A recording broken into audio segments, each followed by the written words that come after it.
Dadka reer Norway ayaa waxaa makaa ku reebay walxo iftiimaya oo kasoo dhacay cirka xilliga habeenkii kaasi oo lagu arkay koonfur bari dalkaasi. Muuqaalada ayaa muujinaya iftiin xoog leh oo aad muddo xidig oo cirka kasoo dhacaya. Waxaana xigay sida ay dad goobjoogyaal ah ay sheegeen dhawaaqyo culus oo la maqlay Axaddii.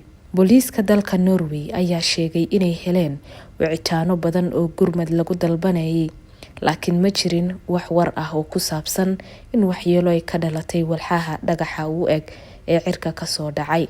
Koox khubaro ah ayaa baadigoobaya walxahan iftiimayay, waxaanay aaminsan yihiin inuu ku dhacay keymo u dhow caasimadda Norway ee Oslo. Walxahan oo loo yaqaan Meta waxaa dhagaxa hawada sare kasoo dhacay isagoo oo ololaya, wuxuuna xawaare sare kusoo galay dhulka. Waaxda Norway u qaabilsan dhagaxaanta noocan ah ayaa sheegtay in dhagaxan u eg sida kubad ee holcayay uu ahaa mid la arki karay 5 ilbiriqsi kadib markii uu soo gaadhay dhulka.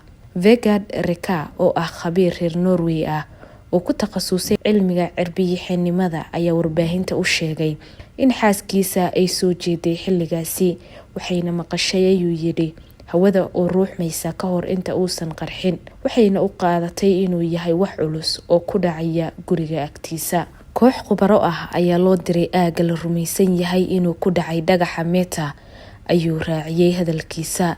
Baaritaan hordhac ah ayaa muujinaya in laga yaabo in dhagaxa uu ku dhacay dhul keyn ah oo lagu magacaabo Finnmark oo qiyaastii 60 kiiloomitir galbeedka kaga beegan magaalada Oslo. Khubarada ku takhasusay meterka waxay sheegeen in culayska dhagaxani soo dhacay uu noqon karo ugu yaraan 10 kiiloogaraam.